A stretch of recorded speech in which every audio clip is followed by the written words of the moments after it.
Di dunia investasi, tidak ada aset yang mampu bertahan selama ribuan tahun selain gold. Ia telah melewati perang dunia, krisis keuangan, pandemi, hingga runtuhnya berbagai mata uang. Tetapi hari ini, gold sedang menghadapi ujian yang berbeda. Bukan perang, bukan pandemi, melainkan pertarungan antara inflasi, suku bunga, dan kekuatan ekonomi terbesar di dunia.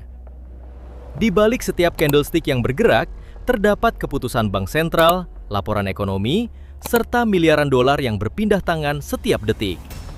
Pertanyaannya sekarang, apakah gold siap melanjutkan kenaikan menuju area 4.300? Atau kita sedang menyaksikan awal dari koreksi berikutnya? Di video kali ini, kita akan membedah pergerakan gold dengan cara fundamental, teknikal, hingga skenario trading paling rasional. Analisa fundamental. Jika kita melihat data ekonomi terbaru, perlambatan mulai terlihat. Pertumbuhan lapangan pekerjaan tidak lagi sekuat beberapa bulan sebelumnya. Tekanan inflasi juga menunjukkan tanda-tanda mulai mereda. Bagi investor, ini adalah sinyal penting. Karena semakin lemah ekonomi, semakin kecil peluang bank sentral untuk mempertahankan kebijakan moneter yang sangat ketat. Dan setiap kali ekspektasi suku bunga turun, gold biasanya mulai mendapatkan dukungan. Namun Federal Reserve belum memberikan sinyal kemenangan terhadap inflasi. Mereka masih sangat berhati-hati, prioritas utama mereka tetap sama. Menjaga stabilitas harga, menurunkan inflasi menuju target, dan memastikan pasar tenaga kerja tidak melemah terlalu cepat. Dengan kata lain, The Fed masih bergantung pada data. Setiap laporan ekonomi yang dirilis dapat mengubah ekspektasi market hanya dalam hitungan menit.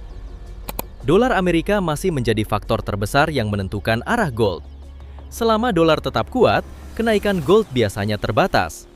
Namun apabila dolar mulai kehilangan momentum, gold berpotensi mengalami rally yang jauh lebih besar. Karena hubungan keduanya masih bergerak berlawanan. Di luar Amerika, ketidakpastian ekonomi global masih cukup tinggi. Perlambatan pertumbuhan di beberapa negara, risiko geopolitik, serta ketidakpastian perdagangan internasional masih menjaga permintaan terhadap aset safe haven. Namun untuk jangka pendek, arah gold tetap lebih sensitif terhadap data ekonomi Amerika.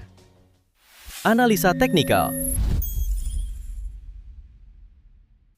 Perhatikan struktur market. Sebelumnya, gold berada dalam tren turun yang cukup kuat. Lower high dan lower low terus berulang. Namun semuanya berubah ketika harga memasuki zona demand. Buyer institusi mulai masuk. Tekanan jual mulai berkurang dan market perlahan membentuk higher low kemudian higher high. Inilah tanda awal perubahan struktur. Sekarang harga sedang melakukan pullback sehat, bukan penurunan impulsif, melainkan retracement setelah kenaikan sebelumnya. EMA cepat mulai bergerak mendatar. EMA lambat juga mulai mengarah horizontal. Artinya momentum bullish memang sedikit melemah, tetapi belum berubah menjadi bearish. Selama harga bertahan di atas EMA utama, tren naik masih memiliki peluang berlanjut. Tren lain naik masih menjadi pijakan buyer selama garis ini tetap dihormati market. Buyer masih mengendalikan struktur jangka pendek. Area resistance pertama berada di area 4.220 hingga 4.275. Ini adalah zona distribusi sebelumnya, area di mana seller pernah mengambil alih market. Jika resistance ini berhasil ditembus, jalan menuju supply utama akan semakin terbuka. Zona supply terbesar berada di kisaran 4.300 hingga 4.380. Area ini kemungkinan menjadi lokasi profit taking institusi karena sebelumnya zona inilah yang memicu penurunan besar. Area support terdekat berada di 4.100 hingga 4.050. Inilah benteng pertama buyer. Jika support ini tetap bertahan, struktur bullish masih valid. Zona demand besar tetap berada di area 4.020 hingga 3.940. Zona ini menjadi fondasi utama tren naik saat ini. Selama harga tidak menembus area tersebut, peluang kenaikan masih tetap terbuka. Skenario trading. Skenario pertama, bullish.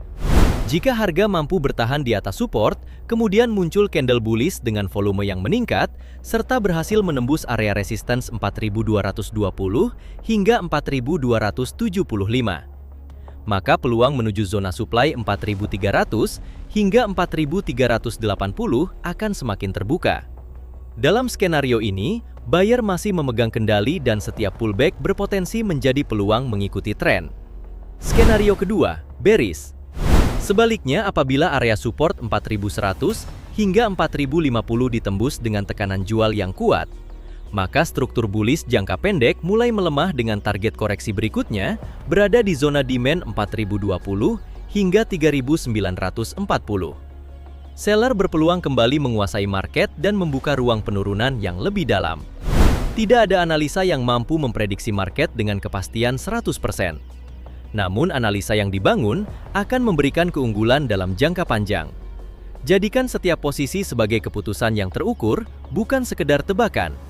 Karena di dunia trading, tujuan utamanya bukan memenangkan satu transaksi, melainkan membangun konsistensi dari waktu ke waktu.